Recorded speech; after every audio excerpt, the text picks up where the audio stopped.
বিপিএফৰ প্ৰথমখন প্ৰাৰ্থী তালিকা ঘোষণা হোৱাৰ পিছতেই দলীয় প্ৰাৰ্থীসকলে আগন্তুক বিটিচি নিৰ্বাচনৰ বাবে তীব্ৰতৰ কৰি তুলিছে প্ৰচাৰ অভিযান। পিছপৰি ৰোৱা নাই শুক্লাই চেৰফাং পৰিষদীয় সমষ্টিৰ প্ৰাৰ্থী গণেশ কছাৰী। গোৰেশ্বৰৰ গান্ধীবাৰীত প্ৰাৰ্থীগৰাকীৰ উপস্থিতিত অনুষ্ঠিত কৰা হয় এখন যোগদান সভা। ইউপিপিএলৰ বহুসংখ্যক সদস্যই যোগদান কৰে বিপিএফত।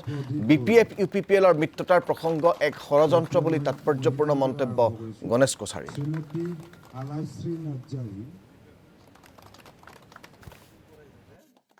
সঞ্জিতা বসুমতাৰী, ফুলাইশ্ৰী বড়ো,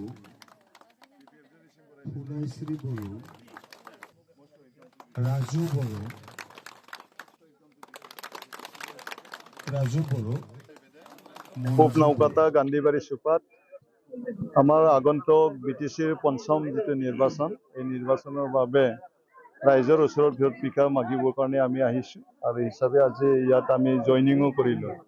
আজি ২৭ জন ব্যক্তি ইউপিপিএল দলৰ পৰা আমাৰ দলত বিপিএফ দলৰ নীতি আদৰ্শক ভাল পায়। আজি আমাৰ দলত ভাল লাগিছে। আমাৰ মাননীয় হাগ্ৰামা মহিলাৰী ডাঙৰীয়াই বিপিএফ দলৰ ৪০টা সমষ্টিৰ মানে যিটো কেণ্ডিডেট চিলেকশ্যন ২২টা সমষ্টিত কেণ্ডিডেট চিলেকশ্যন কৰিছে। তাতে প্ৰথম মানে লিষ্টত মোৰ নাম ২৯ নং শুক্লাই চেৰফাং ST সমষ্টিত মোক পুনৰবাৰ হাগ্ৰামা মহিলাৰী ডাঙৰীয়াই পঞ্চমবাৰৰ বাবে মোক এই নিৰ্বাচনত প্ৰতিদ্বন্দ্বিতা কৰিবৰ কাৰণে মোক টিকেট দিছে। ইয়াৰ বাবে হাগ্ৰামা মহিলাৰী ডাঙৰীয়াক মোৰ ফালৰ পৰা আন্তৰিক শুভেচ্ছা জ্ঞাপন কৰিছোঁ।